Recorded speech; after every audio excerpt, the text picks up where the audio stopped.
यहाँ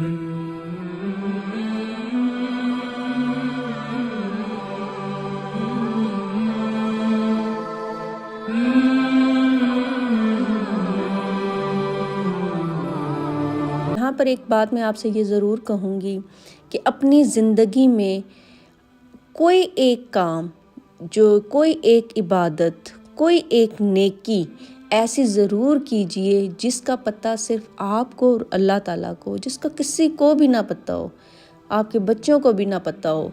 सिर्फ़ उस चीज़ का पता आपको होना चाहिए, अल्लाह ताला के लिए वो चीज़ खालिस होनी चाहिए। अपनी कोई ना कोई रूटीन ऐसी ज़रूर बनाएं, अल्लाह ताला के साथ कनेक्ट रहें, अपने आप को कनेक्ट रखें कि जिसका जो है ना पता आपको होना चाहिए अल्लाह ताला को, ताकि जब भी ज़िंदगी में खुदा न ख्वास्ता आपको कोई मुश्किल पेश आ जाए, जब भी कोई आपके लिए प्रॉब्लम क्रिएट हो जाए, तो आप अल्लाह ताला को उसका वास्ता देकर कि या अल्लाह अगर आपको मेरी नेकी पसंद है, या अल्लाह अगर आपको मेरी अदा पसंद है, मेरी बात पसंद है, तो या अल्लाह उसके वास्ते, उसके वसीले से या उसके सदक़े मेरा इस मसले को हल कर दें।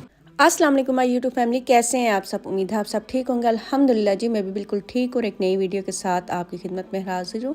आज इफ्तार दावत है, मेरे हस्बैंड के मामू उनकी फैमिली की दावत है आज हमारे घर पर।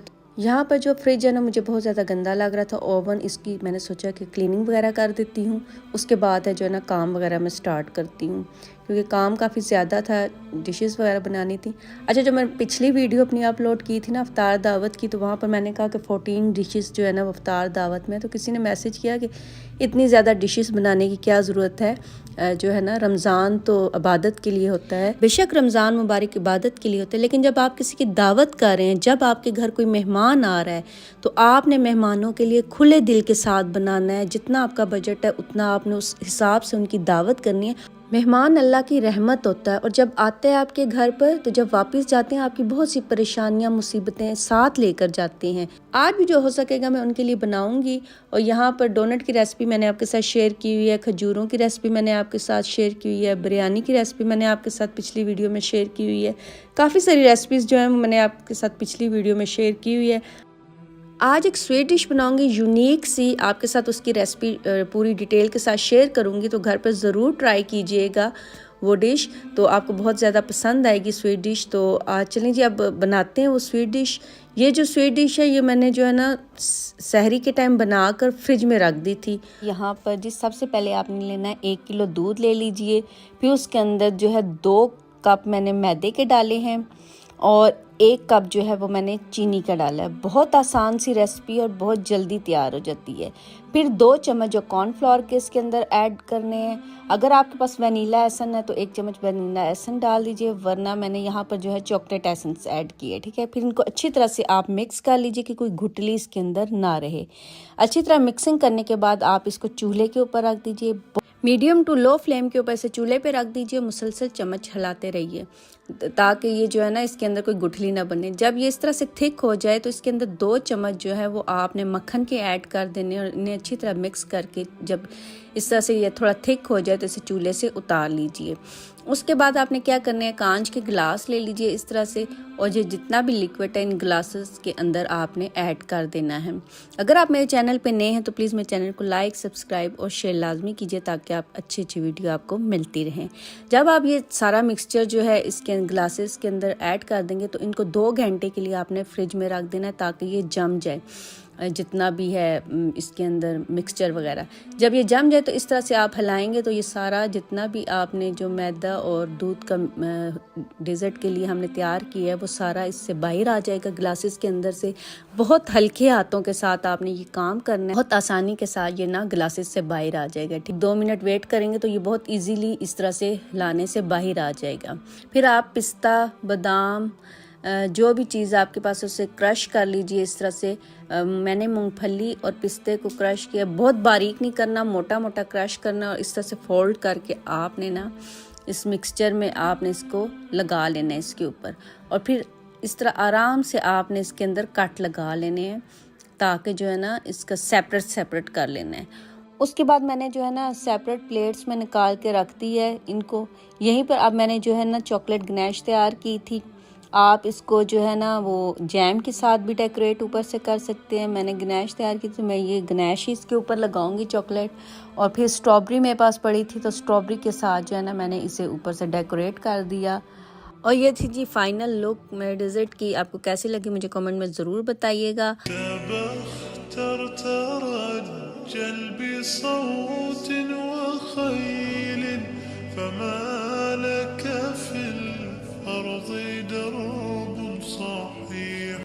अच्छा जी, इस स्वीट डिश को बनाकर आपने फ्रिज में रख देना और ठंडा ठंडा सर्व करना है, क्योंकि ये ठंडा ठंडा ही मज़े का होता है। वैसे भी मौसम चेंज हो गया है तो मज़े की लगती है। जो खजूरें थी वो भी मैंने सहरी के टाइम तैयार कर दी और डोनट भी मैंने सहरी के टाइम तैयार कर दिया। साथ ही मैंने आलू काट कर पानी में भिगो कर रख दिए थे और टिक्कियों के लिए आलू भी बॉईल कर लिए थे। अब यहाँ शाम का टाइम था, यहाँ पर मैं फ्रूट चाट बना रही थी। इसके लिए मैंने जो है ना चीज़ें वगैरह काटना शुरू कर दी थी। फ्रूट के लिए साथ मायोनीज़, क्रीम और कंडेंस मिल्क वगैरह डाल कर ना फ्रूट चाट में बना लूँगी। रमज़ान मुबारक में इबादत अपनी साथ साथ रखिएगा, नमाज़ें अपनी पूरी रखिएगा, कुरान पाक पढ़ते रहिएगा, साथ दुरूद पाक का विर्द करते रहिएगा। ये तमाम काम साथ साथ आपने करते रहना है। ख़ास तौर पर किचन में जब आप काम कर रहे हैं तो दुरूद पाक आप पढ़ती रहें। दुरूद पाक जितना हो सके आप पढ़ती रहें। दुरूद पाक आपका दीन और दुनिया दोनों को संवार देगा। यहाँ पर एक बात मैं आपसे ये ज़रूर कहूँगी कि अपनी ज़िंदगी में कोई एक काम, जो कोई एक इबादत, कोई एक नेकी ऐसी ज़रूर कीजिए जिसका पता सिर्फ़ आपको और अल्लाह ताला को, जिसका किसी को भी ना पता हो, आपके बच्चों को भी ना पता हो। सिर्फ उस चीज़ का पता आपको होना चाहिए, अल्लाह ताला के लिए वो चीज़ खालिस होनी चाहिए। अपनी कोई ना कोई रूटीन ऐसी ज़रूर बनाएं, अल्लाह ताला के साथ कनेक्ट रहें, अपने आप को कनेक्ट रखें कि जिसका जो है ना पता आपको होना चाहिए अल्लाह ताला को, ताकि जब भी ज़िंदगी में खुदा न ख्वास्ता आपको कोई मुश्किल पेश आ जाए, जब भी कोई आपके लिए प्रॉब्लम क्रिएट हो जाए, तो आप अल्लाह ताला को उसका वास्ता देकर कि या अल्लाह अगर आपको मेरी नेकी पसंद है, या अल्लाह अगर आपको मेरी अदा पसंद है, मेरी बात पसंद है, तो या अल्लाह उसके वास्ते, उसके वसीले से या उसके सदक़े मेरा इस मसले को हल कर दें। अगर आप ये अमल करेंगे ना तो यकीन जाने एक सुकून सा आपकी ज़िंदगी में रहेगा। आप इतने मुतमईन और खुश रहेंगे कि हाँ भाई ये चीज़ सिर्फ मेरे अल्लाह और मुझे पता है और किसी को भी नहीं पता कि ये काम मैं कर रही हूँ या ये इबादत मैं कर रही हूँ, ये खालिस्तन अल्लाह ताला के लिए है। ज़रूरी नहीं कि हर चीज़ हर किसी को बताई जाए, बस कुछ चीज़ें जो होती हैं ना वो अल्लाह ताला की और बंदे के दरमियान होती हैं। आजकल लोग क्या तहज्जुद पढ़ेंगे, हर एक को बता रहे होंगे जी हमने तहज्जुद पढ़ी, हमने ये नमाज़ पढ़ी, हमने वो नमाज़ पढ़ी, हमने ऐसा किया, हमने ये किया। ये अब तो लोगों की आदत बन चुकी है। अल्लाह ताला के साथ अपना कनेक्शन मज़बूत करें, अल्लाह ताला के साथ कनेक्ट रहें। वो अल्लामा इकबाल का क्या खूबसूरत शेर है, मुझे इतना पसंद है, इतना पसंद है, मैं आपको क्या बताऊँ। वो अल्लामा इकबाल का शेर है ना कि खुद ही को कर बुलंद इतना कि हर तकदीर से पहले खुदा बंदे से खुद पूछे बता तेरी रज़ा क्या है। तो वो शेर मुझे ज़ाती तौर पर बहुत ज़्यादा पसंद है। और इस शेर को अगर आप समझ गए अपनी ज़िंदगी में और इसे अप्लाई कर लें अपनी ज़िंदगी में, तो आप हर चीज़ से बेनियाज हो जाएंगे कि आप अपने आप को उस लेवल पर लेकर जाएं। बजाय आप औरों के आगे हाथ फैलाने के, बजाय आप औरों से मांगने के, मैं कहती हूँ सिर्फ अल्लाह ताला से मांगें, सिर्फ अल्लाह ताला के आगे हाथ फैलाएं, अल्लाह ताला को अपनी प्रॉब्लम्स बताएं। मैं एक बात कहूँ, हम लोगों को खुश नहीं कर सकते। मेरे एक जो देखा है चीज़ दुनिया में, अगर आप लोगों को खुश करने के चक्कर में रह गए, आप अपनी दुनिया भी ख़राब कर देंगे, आप अपनी आखिरत भी ख़राब कर देंगे। आपने एक चीज़ जहन में रखनी है कि आप कभी भी अपनी ज़िंदगी में कोशिश करें आपकी वजह से किसी को कोई तकलीफ़ ना पहुँचे। आपकी ज़ात की वजह से कभी किसी इंसान को, जानवर को, किसी को भी आपकी ज़ात की वजह से तकलीफ़ ना पहुँचे। आप यानी दूसरों के लिए इतने बेज़रर हों। नंबर 2 पर आपने अल्लाह ताला को खुश करना है, ठीक है। मेहमान आए आप इज़्ज़त करें, अच्छे तरीके से बात करें, जितना हकूक़ हैं उनके अदा करें, लेकिन कभी भी लोगों को खुश करने के चक्करों में अपने अल्लाह ताला को नाराज़ मत कीजिएगा। ये बात मेरी आप पल्ले से बांध लीजिए। हम लोगों को खुश नहीं कर सकते। अल्लाह ताला के साथ अपने कनेक्शन को मज़बूत करें। आपने जो भी मांगना है, जो कुछ भी मांगना है वो अल्लाह ताला से मांगे। आप नमक तक अगर मांगते हैं तो अल्लाह ताला से मांगे। लोगों से उम्मीदें ना रखें, लोगों से तवक्कुआत आप वाबस्ता ना करें। आपने अल्लाह ताला ही के आगे हाथ फैलाना है। यकीन जाने आपको अल्लाह ताला ऐसे ऐसी जगह से अता करेंगे जहाँ तक आपकी सोच भी नहीं जाती। अल्लाह ताला रिस्क के दरवाज़े ऐसे आपके लिए खोल देंगे। देखें, अगर हमारी ज़िंदगी में कुछ आजमाइशें आती हैं, कुछ मुश्किलें आती हैं, तो वो हमारी अपनी ही गलतियाँ होती हैं। और जहाँ तक मेरा ज़िंदगी का एक्सपीरियंस है, जो मैंने देखा है कि अल्लाह ताला के हर काम में कोई ना कोई बेहतरी होती है।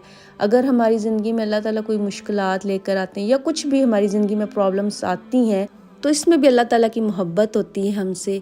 अगर हमारी कोई प्रॉब्लम्स आती हैं तो हम अल्लाह ताला के आगे झुकते हैं, अल्लाह ताला से मांगते हैं। अगर हम यकीन जाने, अगर आप ख़ुद से भी पूछें, अगर खुशहाली हो तो कौन जो है ना उसका ख्याल जाता है।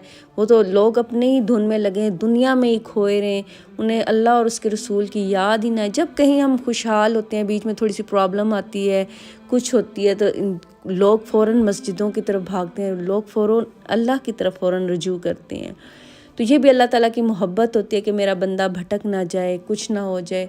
तो ये भी अल्लाह ताला की मोहब्बत होती है। अगर कोई मुश्किल आ भी जाती है तो अल्लाह ताला के आगे हाथ फैलाओ, लोगों के आगे हाथ मत फैलाओ, अल्लाह ताला से मांगो। जब आप अल्लाह ताला से मांगोगे तो अल्लाह ताला भी आपको लोगों से बेनियाज कर देगा।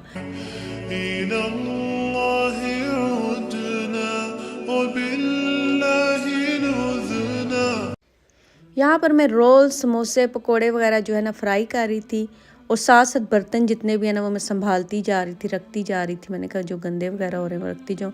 इब्राहिम की अफ्तारी मुझे अलग से तैयार करनी पड़ती है। वो हर चीज़ मतलब डिफरेंट खाता है। कुछ भी हो, फ्रूट चाट भी हो तो उसमें सिर्फ उसे केला चाहिए, फ्रूट चाट में भी खाना भी हो, ये नहीं खाना, उसके बहुत ज़्यादा नखरे होते हैं। इसलिए उसकी मुझे अलग से एक ट्रे तैयार करनी पड़ती है इब्राहिम के लिए सारा कुछ। यहाँ पर मैंने केले वगैरह डाल के उसके लिए जो है ना क्रीम में चाट सा, फ्रूट चाट सा बना दिया था। और यहाँ पर रोल, समोसे वगैरह चीज़ें जो है ना वो मैं पकोड़े वगैरह फ्राई कर रही थी। साग को तड़का वगैरह मैंने लगाया। साग पीसा हुआ था मेरे पास, मैंने फ्रीज़ किया हुआ था। तो इसको जो है ना मैंने अदरक लहसुन के साथ इसको तड़का वगैरह लगा कर इसमें मसाले डालकर जो है ना, और कुट्टी सब्ज़ मिर्च जो होती है उसको भी मैं पीस करना इसके अंदर डालती हूँ। साथ मैंने लास्ट में इसके अंदर मक्खन वगैरह डाला, तो बहुत मज़े का जो है ना वो साग बना था। थोड़ी सी हल्दी डाली, थोड़ी सी जो है ना कुट्टी जो मिर्च होती है सुर्ख, वो साथ ऐड कर दी। साग भी मेरा तैयार हो चुका था, और इसके अलावा जो है सालन वगैरह मेरा बन चुका था। यहाँ पर आलू बॉईल हुए थे, सुबह ही मैंने कर लिए थे बॉईल, और इसमें मसाले वगैरह डाल कर मैंने आलू की टिक्कियाँ बना ली। मतलब जो जो आसानी के साथ मेरे साथ बनता जा था वो मैं बनाती जा रही थी। और यहाँ पर टमाटर के साथ ना मैंने गुलाब का फूल बना लिया था। इसके छिलका इस तरह से मैंने उतार कर, और इसका जो है ना मैंने गुलाब का फूल जो है ना वो बना लिया था। बाकी टमाटर सालन वगैरह में डल जाता है, ऐड हो जाता है, इसको फेंकने की ज़रूरत नहीं होती। तो सिर्फ ये छिलका वगैरह लेकर इसका गुलाब का फूल बहुत प्यारा सा बन जाता है। इस तरह फोल्ड करें, उल्टा करेंगे तो आपका गुलाब का फूल तैयार होगा। तो ये मैंने जो है ना सिंपल सा टिक्कियों के बीच में ही रख दिया था। सलाद वगैरह मैंने नहीं बनाया था, बस ज़ाहिर रमज़ान में वो खाने तो नहीं होता। आलू की टिक्कियाँ साथ बना दी थी कि चले साथ बिरयानी होगी तो आलू की टिक्की भी जो है ना वो चल जाएगी। दिल था कि शामी कबाब बनाऊंगी, लेकिन बहुत ज़्यादा टाइम लग जाता और चीज़ें भी बहुत ज़्यादा थी, तो वो फिर मेरे से नहीं बन पा रहे थे। इसलिए आलू की टिक्कियाँ मैंने सोचा यही बना लेती हूँ, जल्दी से तैयार हो जाएंगी। इसके अलावा कढ़ाई थी, बिरयानी थी, चिकन छोले थे, साग था सालन में, और ये चीज़ें सालन में थी। तकरीबन 13 से 14 डिशेस जो थी ना आज भी तैयार हुई थी। चना चाट भी बनाया था, और शरबत जो है वो मैंने बस एक ही जाम शीरी बनाया था। इसके अलावा दूसरा मतलब नहीं बनाया, टैंग वगैरह और कोई नहीं बनाया। साथ पानी रखा था। यहाँ पर चीज़ें वगैरह सारी मैंने सर्व कर दी थी। बर्तन जो थे वो मैंने सहरी के टाइम निकाल लिए थे, सारे बाहर रख दिए थे। जैसे कि मैंने पिछले व्लॉग में बताया था, जब भी अफ्तारी या दावत होती है ना तो मैं बर्तन पहले निकाल कर रख देती हूँ। तो क्योंकि आपको पता है दस्तरख्वान पे लगाना पड़ता है, तो फिर शाम के टाइम ना फिर दस्तरख्वान पे अपने बर्तन वगैरह सेट करके रखती हूँ। वैसे डाइनिंग टेबल पे जो है ना वो मैं निकाल के रख देती हूँ, ताकि ना बहुत ज़्यादा मसला फिर ना हो। ज़ाहिर फिर खुद ही सारा कुछ करना पड़ता है, अकेले हर एक चीज़ मैनेज करनी पड़ती है। तो इसलिए जो है ना कुछ काम मैं सहरी को कर लेती हूँ और कुछ काम जो है ना अफ्तारी के टाइम कर लेती हूँ। वीडियो अच्छी लगी और अगर चैनल पे नहीं है तो मेरे चैनल को सब्सक्राइब कर दीजिएगा। वीडियो अच्छी लगे तो लाइक कर दीजिएगा, अच्छा सा एक कॉमेंट कर दीजिएगा। अपना बहुत सा ख्याल रखिएगा, दुआ में याद रखिएगा। अल्लाह हाफिज़।